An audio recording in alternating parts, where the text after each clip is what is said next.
It's this, as I understand it, within your faith and you indeed as a person, if you saw someone breaking into your neighbour's house and your neighbour was away, first thing you would do is report it to the police, wouldn't you?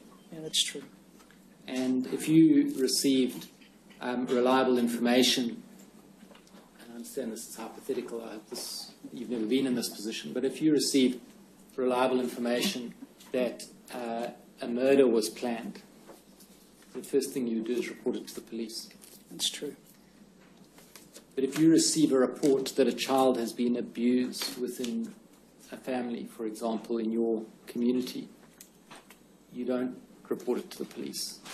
Now, can you explain the distinction? Why would that be? Yeah, I would say again, as I read from the New South Wales booklet, as I strongly believe myself, as the scriptural principles highlight, we respect the rights of the individuals, the family, the survivor in the case of an adult, as in the two cases that have been considered, to make that determination. We've not said that we've had a procedure or process of automatically reporting it to the authorities. The Commission has brought to our attention that there, in addition to mandatory reporting, there are other legal implications to having that information. But I understand your point. Our process has been to respect the rights of the individual or the family, and I think as has been previously quoted from 2 Corinthians 1:24, it says we're not the masters over your faith, we're fellow workers for your joy, and Galatians 6:5 says each of us shall carry our own load of responsibility.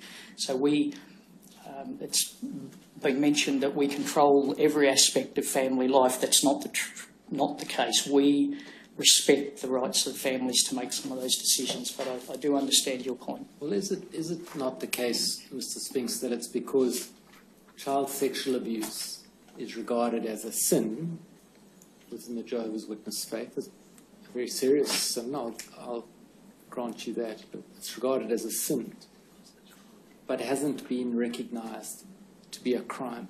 Well, that's totally wrong.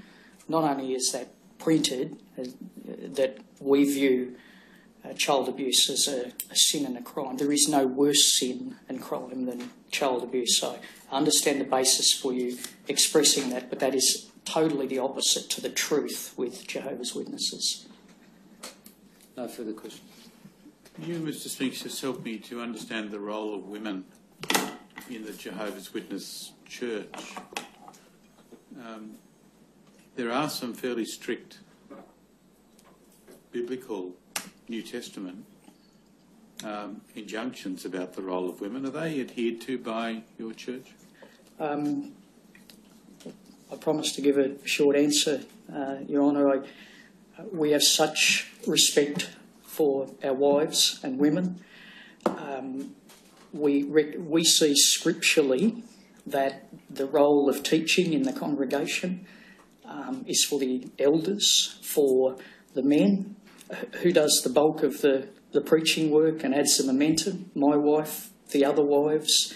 We have a reputation for showing great respect for our wives. I understand what you're saying in 21st century Australia for a religious or faith-based organisation to say that the men are going to be elders. I understand the challenge, but that's our scriptural stand. But are you saying to me women can't be teachers in the church? I think when that was discussed previously, if we're saying, as in a church situation, the priest at the pulpit or whatever, we understand scripturally that's the role of the elders.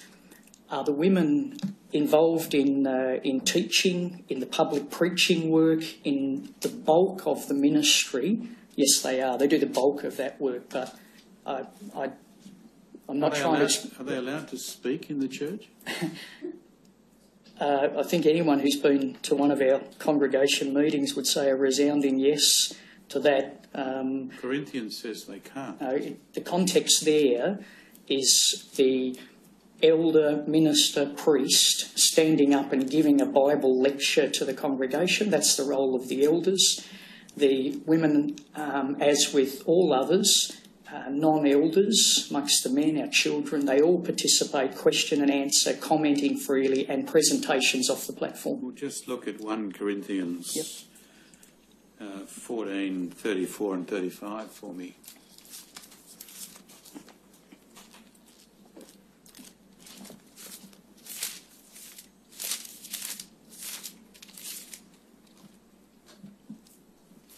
Have you departed from the scripture in your current practice?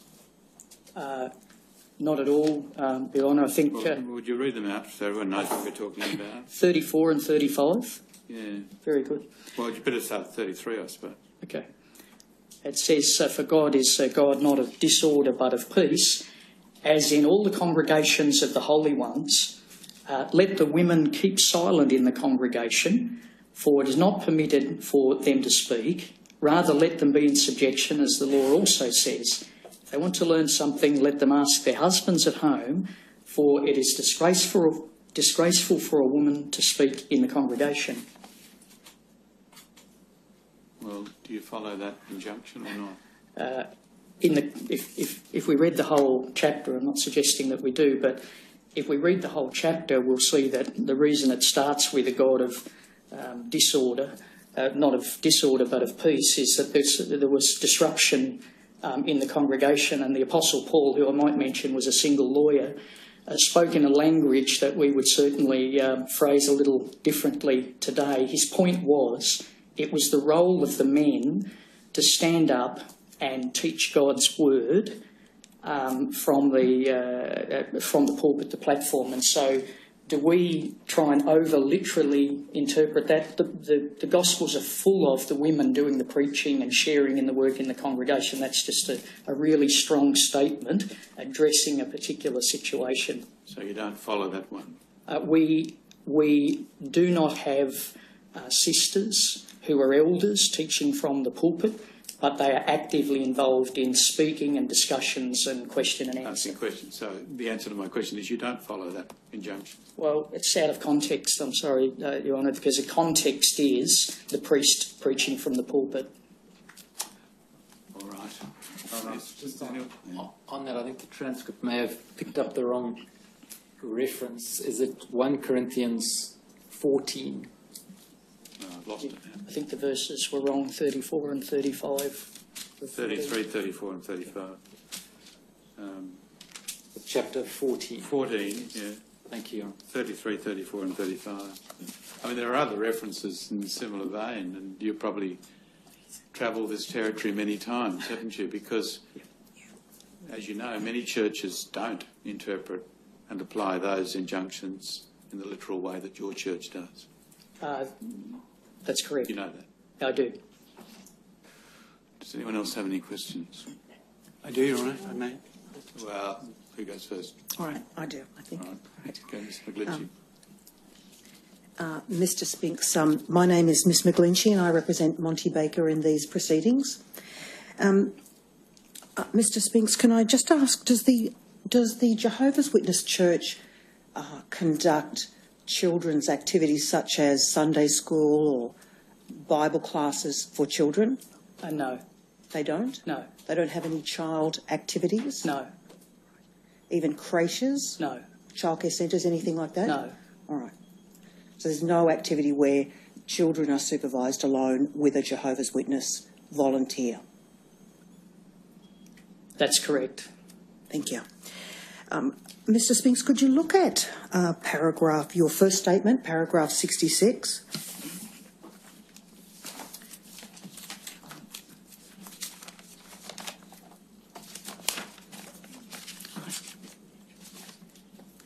Just want to ask you some questions about the role of the regular pioneers. Now, as I understand it from the viewpoint of a lay person, a regular pioneer preaches in the community, in public. Is Is that correct? Yeah, all of Jehovah's Witnesses preach publicly in the community. A regular pioneer is someone that says, I want to expand my ministry. But what you say is correct, yeah. So they, the regular pioneers, may preach in a public place, such as a shopping centre or something like that? Yes. All right. That they also go door to door and knocking Yes. on people's doors and Yes. attempting to engage people in conversation and to communicate to them your understanding of the world. Is that correct? That's correct. Or Jehovah's understanding of the world? Yes. Right. And that may also involve going back on a number of occasions and taking part in family discussions and returning to the home and being invited into the home. Is that correct? Yes, Jehovah's Witnesses conduct Bible studies with people, yes. All right. I'm talking now in particular about the role of the regular pioneer, not generally. Do you understand that? Sure. Okay. Now, there is, and as I understand it, the regular pioneer strategy, for want of a better word, has been quite successful in growing the flock around the world. I don't know how to quantify that. I guess I have no reason to question it. I guess a missionary, a special pioneer, regular pioneer is by nature going to spend more time in the preaching work. All right. Now, there is an application to become a regular pioneer. You can't just decide yourself that you're a regular pioneer. You need to go through a process. Is that correct? Yeah, I mean, anyone can expand their ministry, but as a regular Yes. pioneer, that's right, there's an application. And that application form is attached to your first statement. That's correct. Could we look at that, please?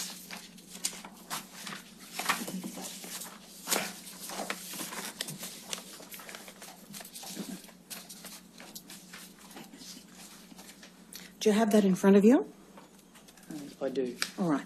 Now, there are a number of questions that the applicant is asked about their, that would be considered in whether they're an appropriate person or not.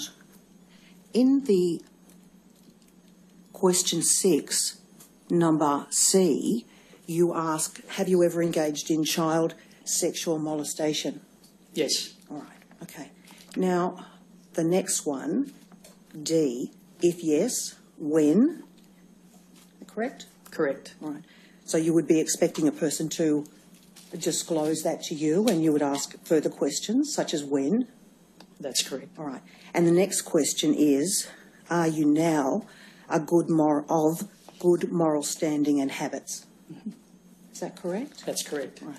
Now, would I be right in assuming that a person who does declare that they have engaged in child sexual molestation, if they are now a person of good moral standing and habits, would not be necessarily prohibited from taking on the role of regular pioneer? Is that correct? I'm just trying to unravel the question there, but All right. I think if in question 6 there are a whole list of things, and Yes. the following question in 7, are you now of good moral standing and habits? If your question is if somebody says, yes, I engaged in child sexual molestation, that consideration would then be given as to whether they would be allowed to regular pioneer. All right. That's if they honestly answered the question, of course. Of course, but we're only dealing with if they say yes. So, answering yes to that question would not prohibit you from taking part in being a regular pioneer. The short answer is yes, it would. The longer answer is, depending on the circumstances, as we've openly provided information. So perhaps if it was decades ago, I don't want to say anything to minimise or compare the nature of offences, but we deal with situations where perhaps a very immature 22-year-old is involved with a mature 16-year-old. They might even end up marrying or whatever, but there are situations where by definition it's child sexual molestation. We don't want to condone a child abuser by allowing them to, as the Organised to Accomplish God's Will book says, they should be exemplary and known to be exemplary. All right. So if a person says yes, but they also say they're now of good moral standing and habits, what further inquiries do you make?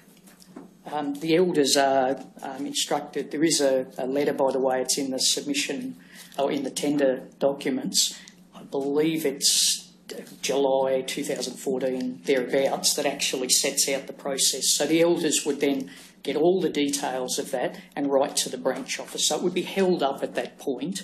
As soon as remembering that this is the document that's given to the applicant. Yes. As soon as that person puts yes to question C, yes, the application is held up, and then we'd start that process of discussing with the branch office what details are known about that. All right. And are there a set of guidelines that you would use that in assessing that, or would it just be the judgment of the elders?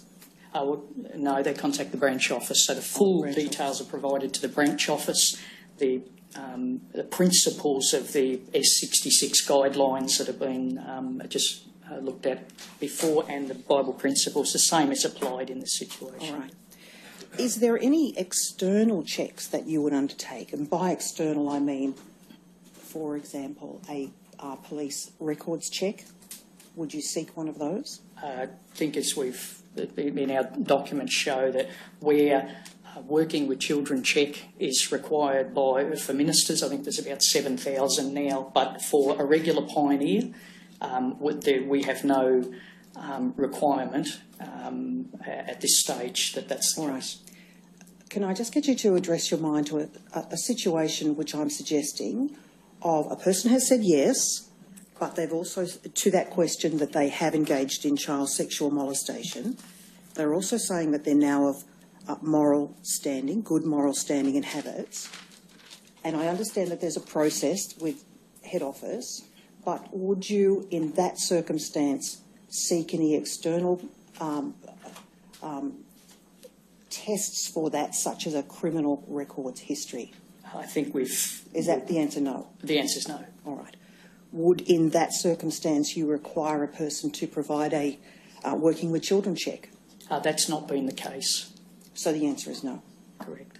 All right. Are there any criminal matters which, simply by having a record of that criminal matter, such as rape, that would in every case exclude you from being accredited as a regular pioneer? Could you repeat that again, please? Sure. All right. Are there any offences, such as rape, that would in every case exclude you from taking up a position as a regular pioneer? I think for me to give you've asked an absolute question there. I have. So my answer is for the reasons I explained earlier. I don't think I could say absolutely that 20, 30, 40 years down the track on some specific situations. The question is too absolute and hypothetical, so I can't answer in the positive. All right. Okay, so the answer is either no or you don't know. I think the answer is I'm not suggesting you asked a question and I've not answered in the affirmative. I think if we had the specific circumstances, the short answer is no, there is no absolute, if that's the answer you're looking for. All right. Does the church undergo any kind of risk assessment process where you look at the activities you're involved in and apply a process by which you assess both the risk to your own people and the risk to the community that your own people may present to them, such as being present in their homes? If you're asking about have we engaged or done an external risk assessment, I don't know. Do you recognise that it may, in some circumstances, be a risk to the public sending out people into people's homes who may have previous criminal histories for violent offences, say? I think that's a valid question that applies across the community in every walk of life. Mr. Spinks, I'm not asking you about across the community. I'm asking you about Jehovah's Witness practices. Again, your question is fairly sweeping, and I think it does apply to the broad community. Are you saying is there a risk in any case of somebody who has committed a sin or a crime in their past being some risk to the public? I'd have to say absolutely yes with Jehovah's Witnesses or any other organisation or individual. All right.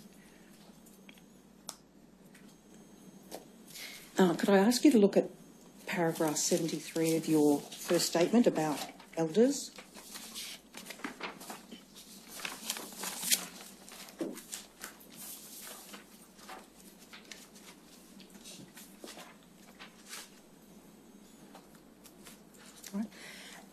Mr. Spinks, you set out in that statement, if that could be brought up. All right, I think I've got it anyway. There are a number of considerations and characteristics of a person, of a man, before they can become an elder. And I think the number 6 is presiding over his own household in a fine manner. Now, that comes from Timothy 3:2, but it's not a complete stating of what Timothy says on that point, is it? Can I read it in context? Yes, of course.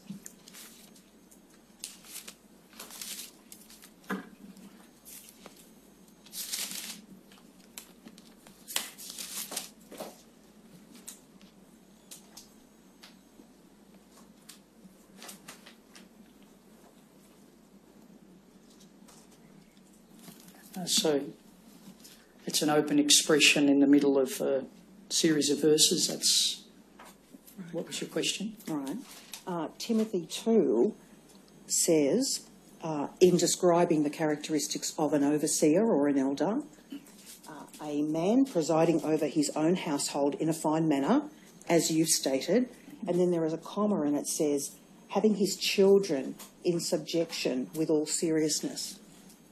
What does that mean to you? What does having your children in subjection mean? I would suggest exactly as it says, that I don't think any caring parent would see it otherwise, that children are subject to the care and authority of their parents. I wouldn't imagine that any of us as kind, loving parents would see it any other way. Well, it doesn't say kind, loving parents. It says having children under the subjection of the father. I think it's a very strong word. Well, I think it's out of context, because if you read on to verse 5, makes the application of it where it says, and don't miss the word in the middle of it, for if any man does not know how to preside over his own household, how will he care for the congregation of God? The point is, if a man has unruly children who don't obey the parents' instructions, don't cross the road, don't take drugs, then if a man does not have the capacity to have his own family in a loving setting, then how can he do that for the congregation? So I personally would just be a little cautious about reading into that a manner or that's just totally not in harmony with the scripture. For myself, I would say that. All right. To me, and correct me if I'm wrong, but the word subjection implies power and control, perhaps excessive power and control. Well, I don't know what sort of family I think you're referring to there, but certainly not the case in my family. I like to think that my son, who's turned out to be a beautiful adult, was subject to me when I told him don't take drugs and don't get mixed up in the wrong crowd. And if that's subjection, I'll accept it and be happy to continue. Well, BCG has given evidence about being under the excessive control and power of her father, who was an elder.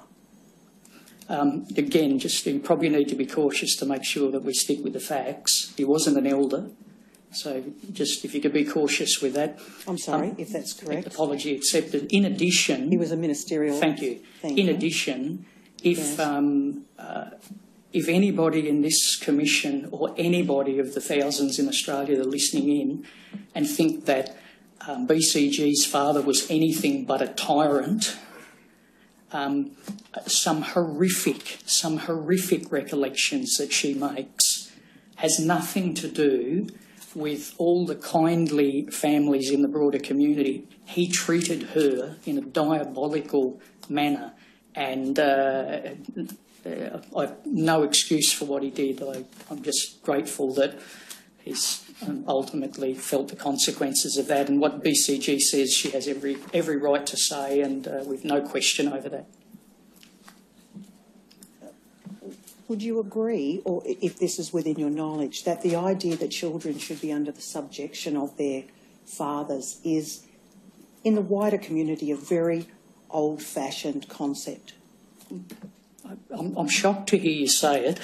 It's all I can say, and I apologise. I'm shocked to hear you say it because I don't think there would be a parent, and I've got two beautiful grandchildren who I would take the same approach with, and I love them to pieces, would expect that you're going to let your child run on the street because you don't have that measure of authority until they become of an age where they can make good moral decisions. So if your suggestion is that parents should have no authority in relation to their children... Well, I think, I'm not making that suggestion. Well, I'm struggling with the word subjection being misapplied.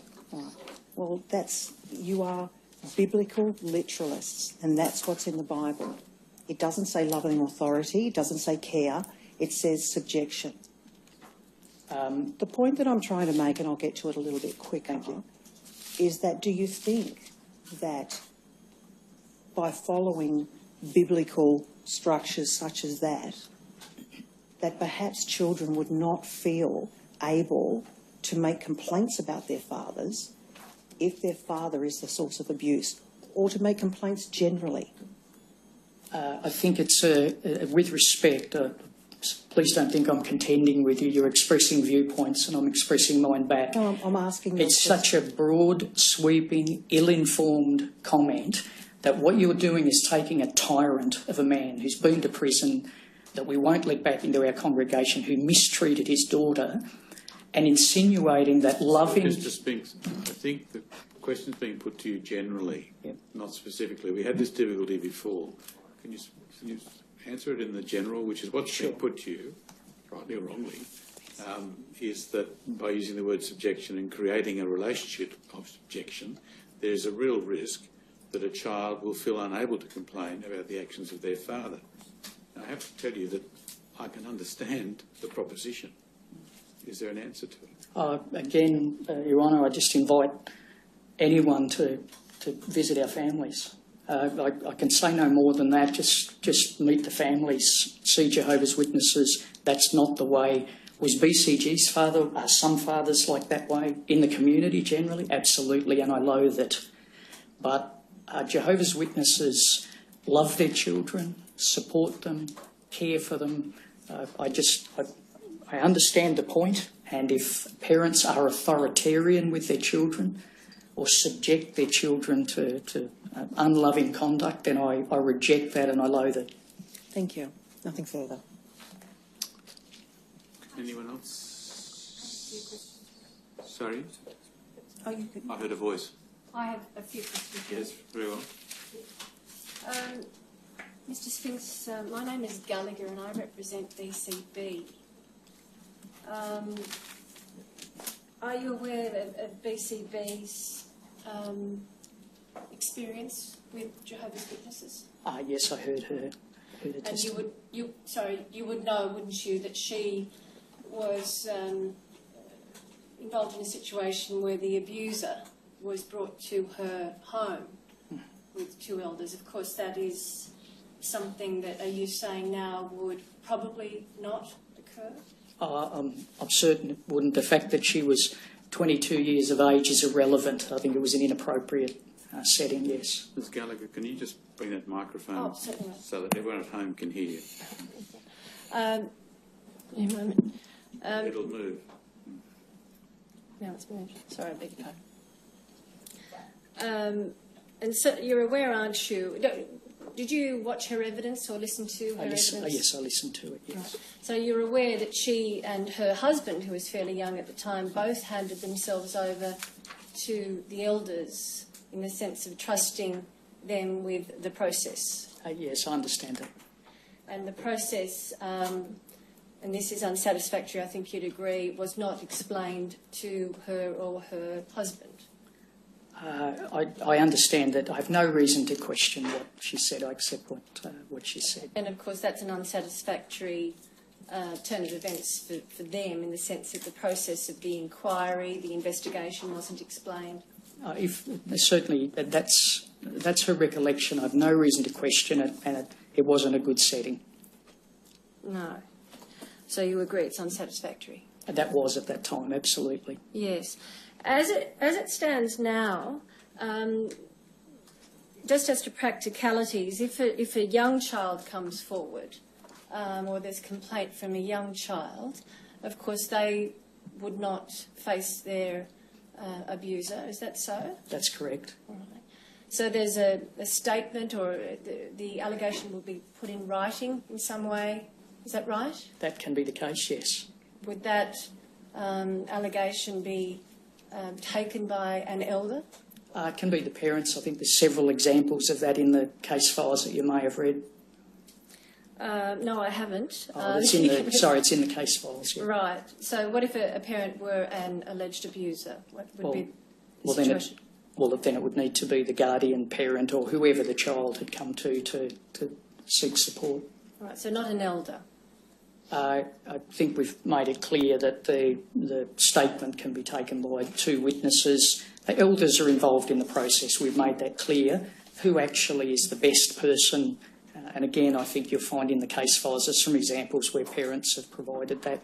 I'm just envisaging a situation where a child may still be embarrassed in relaying detail about sexual assaults to them, and may minimise the abuse because of that embarrassment. That's a possibility, isn't it? Yes, it is. And it's the case, isn't it, that as Mr. Stewart was asking, that if one repents one's conduct, if one is an abuser, then the punishment is reproof. Is that correct?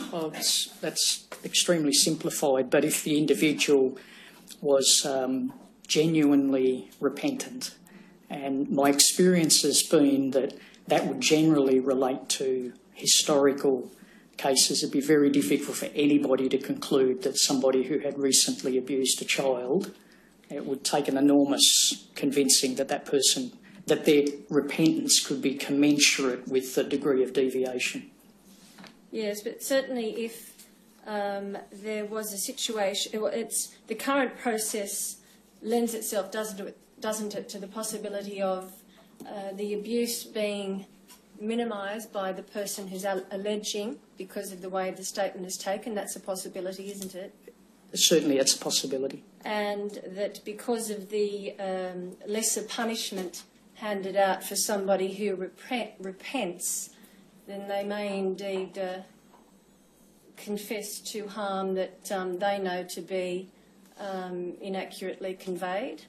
I think I've followed you through there, but look, everything you're saying is just plain common sense. I agree with it.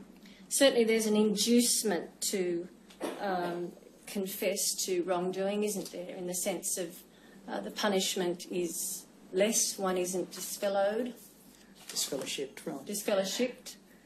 Well, again, each situation would be different, but can I suggest that we've seen situations where people don't tell the truth. It happens in all walks of life, and there's no question that that's happened amongst Jehovah's Witnesses. So if somebody doesn't tell the truth, if somebody deceives and covers up what they are, what you say is that can impact on the outcome with Jehovah's Witnesses as it can with any judiciary. If you might address yourself to my question, that the prospect of lesser punishment, if you like, acts as an inducement to confess to wrongdoing. Do you agree that that's a possibility? So you're suggesting that somebody could pretend to be confessing and repentant to try and not be disfellowshipped. Is that a possibility? You'd have to say yes. Just as to another practicality, if an allegation of wrongdoing were sexual misconduct in relation to a child were to come to your knowledge, and the investigative procedure within the church wasn't embarked upon, but the police were called straight away. Yes. The investigative procedure within the church would halt at that time, is that Yes, so? and the documents would show that. Yes, that is the case. And the elder, if it is an elder, would be stood down waiting for the outcome of the police inquiry, is that right? He's deleted as an elder. Pending the outcome. No, he's deleted as an elder. So what you're saying there is if we have an investigation that where there's evidence or confession or whatever, we hold up any further involvement with the individual at the request of the police. We've had experience with that. We respect their role and we step back. But he would be automatically deleted and announced initially. So but that's not a permanent deletion. Is that so? No, that's a permanent deletion. Right. Is that the same as disfellowshipped? No. So I think we're, again, with total respect for everything that's happened, I think we call it deletion. The church may call it, if it happens, defrocking or laicizing or whatever, but where an elder or ministerial servant is involved in child abuse offences, they are immediately defrocked, deleted, but the judicial process of disfellowshipping the person, expelling them, would hold up. We don't want to interfere with the police investigation. Mr. Speaker, I'm talking about before the church has conducted any investigation. If the church did not conduct an investigation itself and just immediately called the police, would that person still be deleted? I think we'd need to, and as you would appreciate, we'd need to verify that there actually is an allegation, but I think that would be such a rare situation where the police are dealing with a child abuse allegation and we don't immediately delete the person. And for the reasons of this, remember, we're not talking about paid clergy and pensions and all those sorts of things. We're talking about a volunteer local minister who should not be an elder until the whole matter is resolved and he can be irreprehensible again if it's proved to be a false allegation, which would be rarely the case. So do you agree that it'd be best practice to, where an allegation is made of child sexual abuse, for the phone to be picked up and the police called and the person deleted until the process has taken its course outside the church? I think even the police or the authorities would have a little issue with what you're suggesting there, that before an allegation is even established, that an announcement or a deletion is going to take place. But certainly, I think we're probably actually covering the same point from a different perspective. We're not going to leave an elder as an elder where there's a matter involving child abuse. Where you say the police would have difficulties in proceeding where an allegation hasn't been established, I'm talking about the police establishing whether an allegation... Well, I withdraw that. Ultimately, of course, it might become a matter for a jury to determine whether a matter has been established. Do you understand that proposition? The person would be immediately deleted. When the police have evidence, whether it fits in with our rules of evidence or otherwise, if an individual is dealt with by the police, he would be immediately deleted as an elder. I may have misunderstood where you're heading with that. So it would take perhaps the person being charged for the deletion to occur? Well, again, I need to know the specifics. I don't know of a situation where the police have dealt with somebody for child abuse and we haven't deleted them as an elder. Just in relation to prevention within the church, I take it that every Jehovah's Witness would be aware and live by the two witness, will certainly be aware of the two witness rule. Is that a fair assumption? Well, I think anybody that reads the Bible or reads our publications, associates with Jehovah's Witnesses, would be aware of the Jehovah's Witnesses know their Bibles pretty well, but whether every person that comes to a Kingdom Hall, I can't comment on that. All right. So that and of course you'd agree that that sexual assaults, given the nature of the offending, would occur just with two people present generally. Do you agree with that proposition? I think we've been there, absolutely. All right. So that creates the perfect protection for an offender. Do you agree with that proposition? It's a broad sweeping statement, but I think I covered that in saying that we don't have an expectation. It would be naive. We don't have an expectation that there are going to be two witnesses to a child abuse or sexual assault. And I think as I've stepped out, we understand that the two witness Bible requirement relates to just one specific step. I don't want to digress. The October 2012 letter sets it out in detail in paragraph 11 of the process, where even where the allegation is only one witness, the elders take precautions and there are warnings given. So yes.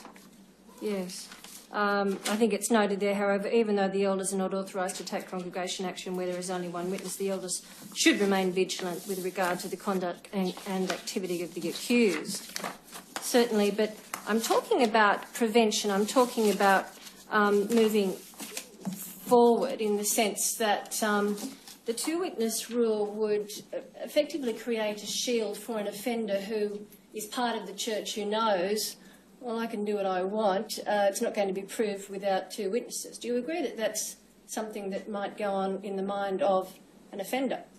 I can't speak for what goes on in the mind of an offender, but if you could take yourself there. Well, I'd rather not. But you're hypothesising, and I agree with the hypothesis. Mm-hmm. You indicate, I think there's a page 15708. You, in answer to a question posed by counsel assisting at about line 16, and this is just in regards to telling parents that they have an absolute right to go to the authorities if they want to. You understand, don't you, in BCB's case, that she wasn't told by the elders that she could go to the police. You're aware of that? Well, I Can can't... I make you aware of that? Do you accept that that was her situation? 23 years ago or whatever, I think that's been established that was her testimony. I don't question that. Yes. The situation now, is it that, if you could clarify, are victims told that they have an absolute right, or do you just leave that to them to work out in accordance with Galatians, forgive me if I'm pronouncing incorrectly? I'm just not sure that, again, I'm happy to answer the question again, but I think I'll withdraw it, I'm sorry. Galatians says, doesn't it, that basically one must bear one's own load. Is that correct? Well, and again, I explained that has nothing to do with not telling the individual that they have every right to go to the police. That has everything to do, as I've mentioned. What is church policy, if I might inquire? Would I be permitted just to finish that sentence? If not, I don't want to waste your time or indeed that of the Commission. If I might clarify my question, it could be that I'm just wanting to know what the church policy is now. I'm happy to repeat it again. Right.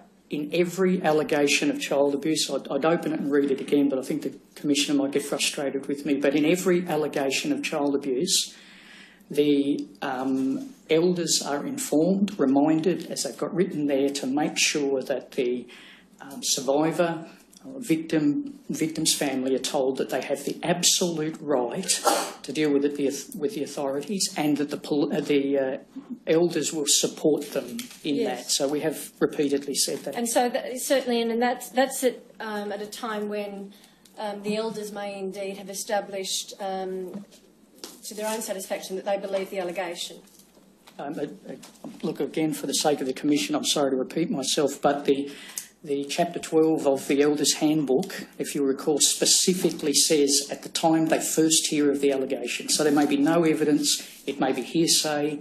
The first thing that they do is contact the branch office, and they are given that advice, and the elders relay that advice. Well, and are you aware, His Honour touched upon this, as to knowledge and belief, if some knowledge and or belief as to whether or not a crime has been committed. Are you aware of the gravity of the criminal sanction if one has a knowledge or a belief about a crime having been committed and one doesn't go to the authorities? And I'm talking about the elders. I think the Commissioner, His Honour, did an outstanding job of making it very clear to me, and I've acknowledged the fact that while that's a relatively new understanding to me, I don't claim to understand the law. What I've recognised and humbly accepted is that every individual in New South Wales, and that's something that's going to face elders and our branch office more than every individual, that there is a law there that has a bearing, and I understand that. Yes, right. Thank you, Your Honour. Did you hear the evidence of Mr Davies, Queensland? I did most of it, Your Honour, yes. So, did you hear his concerns about your processes and the risks to prosecution? I did. I heard what he said, yes. Yeah. If someone's accused of a crime, maybe sexual abuse or indeed any other crime, which comes before the elders, that accusation comes before the elders, is the person accused required to answer to the elders? The elders would never, I might dismiss the first part, but the elders would never, or the policy or procedure is that they would always follow up an allegation. I understand that, but is the accused required to answer to the elders, answer their questions? I would say in the congregation setting the answer is yes.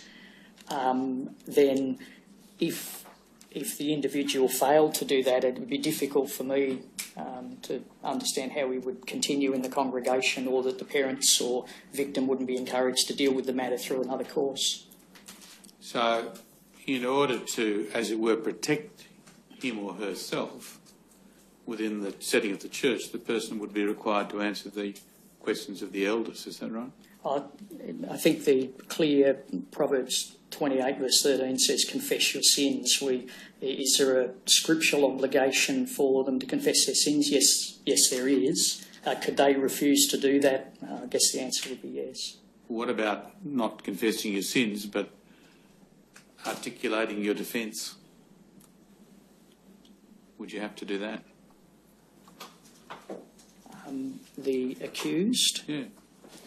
Yes, if there was an allegation against an individual and he refused to answer that allegation, the individual would be disfellowshipped from the congregation ultimately, because again, as the charge of brazen loose conduct is an absolute disregard for the authority and standards, so he would be disfellowshipped if he refused. Well, it's probably murky territory for you, but do you understand where we've stepped into now in terms of the conflict or potential conflict between your processes and the civil law? Yeah, I do understand the reasoning and I'm appreciative of it. I acknowledge what you're saying. What's the answer? I think we're looking forward to the recommendations of the Commission. We're favourable to mandatory reporting and we're favourable to documenting and addressing our policies wherever we can. That's a pretty sweeping statement, but as I said, we are motivated to do what we can within the scriptures to make sure that we make whatever changes are needed, Your Honour. Well, you gentlemen will be able to help us on that question too. Yes, Your Honour. Mr Tockley. Yes, Your Honour. Your Honour, I just have one topic I wish to have some re-examination upon. I'll only be a couple of minutes, I think. Mr Spinks, my name is Mr Tokley, as you know. I represent the Watchtower Bible and Tract Society of Australia, as well as 3 other persons, including yourself, before this commission. Mr Spinks, you gave some evidence earlier today about persons who are members of the Jehovah's Witnesses faith, including psychiatrists, psychologists, therapists and welfare workers. Do you remember that answer? Yes. Are policemen and women also members of the Jehovah's Witnesses faith? Yes, there are Jehovah's Witnesses in all various aspects of the police force, yes. And do you in the service department deal with members of the police force as part of your work? Yes, we have a good rapport with the police for matters in both directions. Without digressing, we've had extensive dealings with the police in regard to the murder of the High Court judges and the bombing of the Kingdom Hall. So up till 8 o'clock this morning, we have a good relationship with the police force. I had a meeting earlier this morning. And I take it there is no policy or scriptural reference which requires that the service department or indeed any other Jehovah Witness not cooperate with the police? It's exactly the opposite. If I can just be permitted just for one moment to show, because I feel that it's not been clear, it's been referred to, but... Does Your Honour have any objection to Mr Spinks referring to the... I take it's the Bible you're referring to? Yeah, just a verse from the Bible, if We're about to embark upon a complicated question, but go ahead. I'll make it brief. But you'll run into the problem of if the law is a problem and the police are trying to enforce a law that's a problem for Jehovah's Witness. That's the problem you'll run into. I think this says the opposite, Your Honour, if I could be permitted to read it. But yes, but you said what I just said before lunch, but anyway. Romans chapter 13, if I could just be indulged just to read the verses, because this is our absolute conviction. It says, "Let every person be in subjection to the superior authorities, for there is no authority except by God. The existing authorities stand placed in their relative positions by God. Therefore, whoever opposes the authority has taken a stand against the arrangement of God. Those who have taken a stand against it will bring judgment against themselves." Verse 4 says, "For it is God's minister to you for your good. But if you're doing what is bad, be in fear, for it's not without purpose that it bears the sword. It is God's minister, an avenger to express wrath against the one practising what is bad." So Jehovah's Witnesses have absolute regard for the law in these areas. We want to be law-abiding. If, as has been raised, if there are areas of our processes that are not in harmony with the law in this matter, we will change them. We will make the adjustment. We'll continue to cooperate with the police. We love the police. We want to cooperate with the police. And if there are laws that require us, we will change our arrangements to conform to support the police. Mr Spinks, it's a complicated question. Before lunch, you rightly pointed out that the Jehovah's Witnesses did not comply with the Nazi obligations, and that's occurred or occurring throughout the world. You can't literally apply that Bible passage to all circumstances, can you?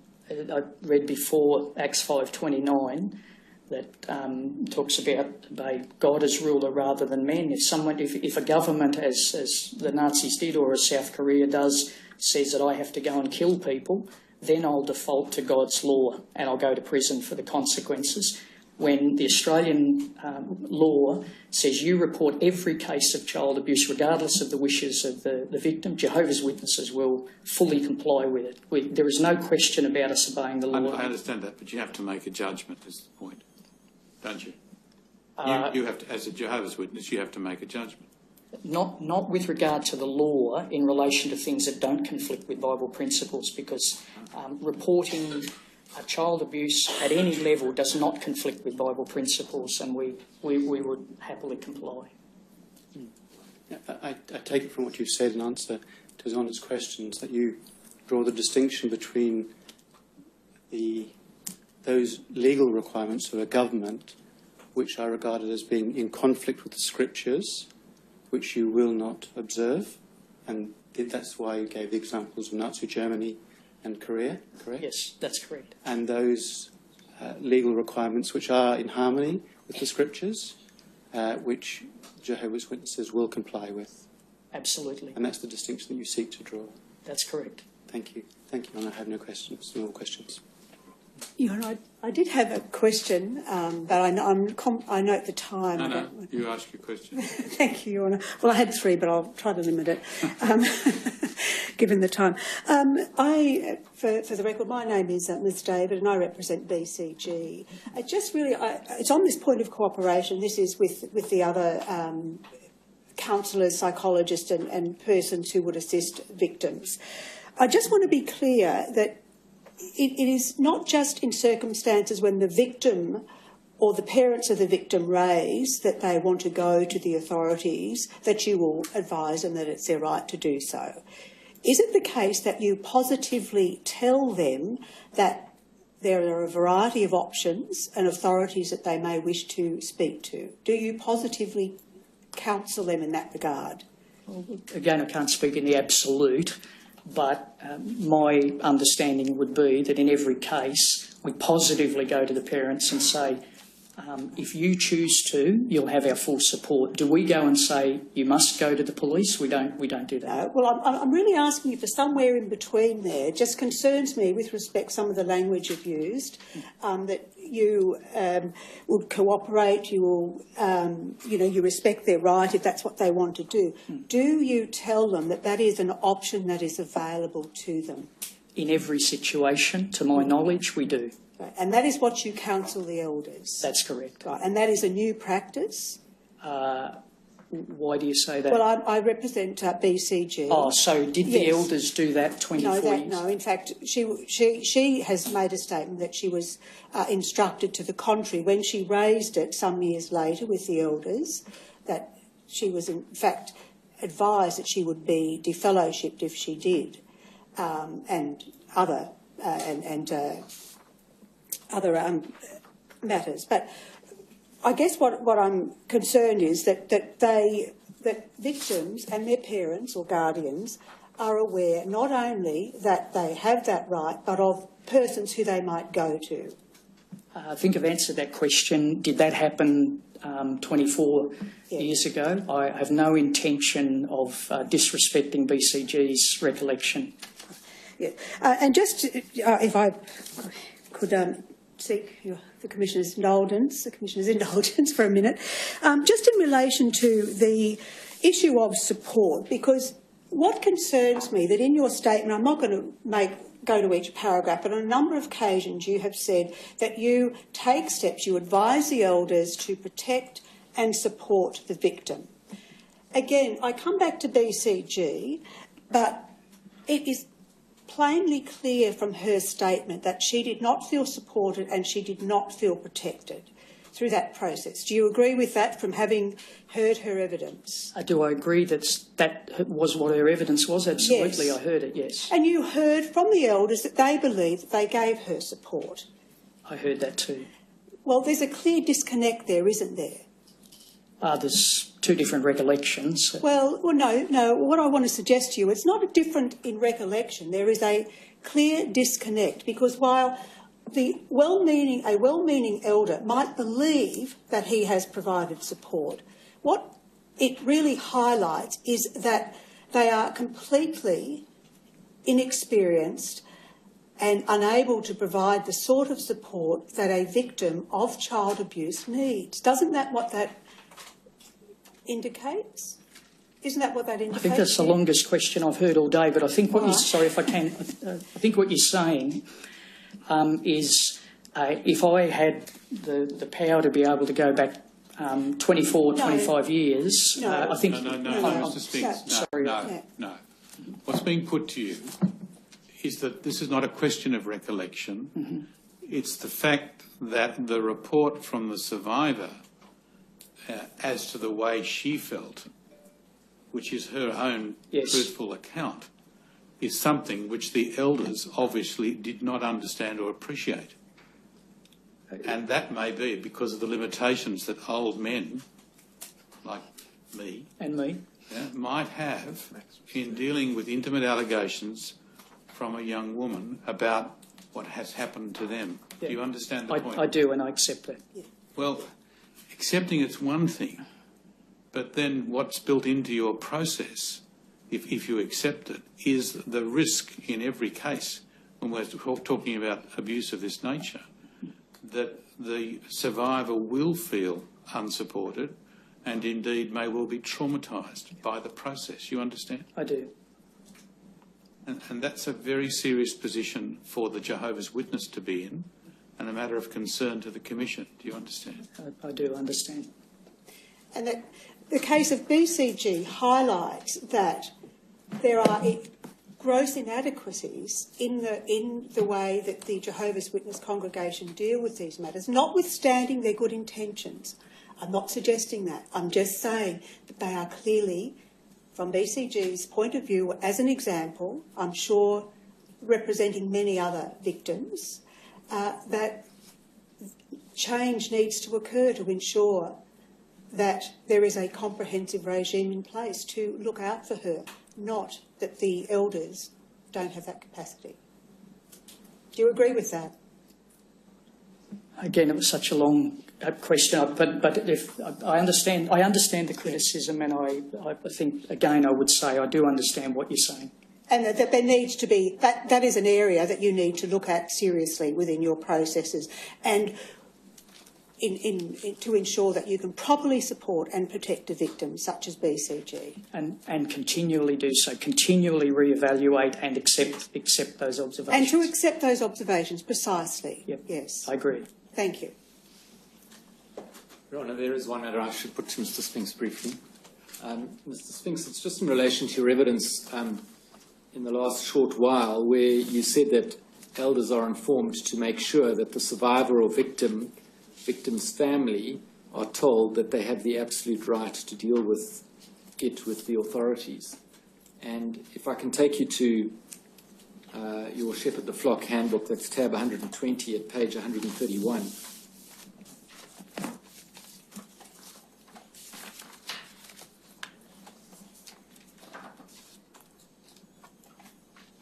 You explained earlier that this is looking at paragraphs 18 and 19.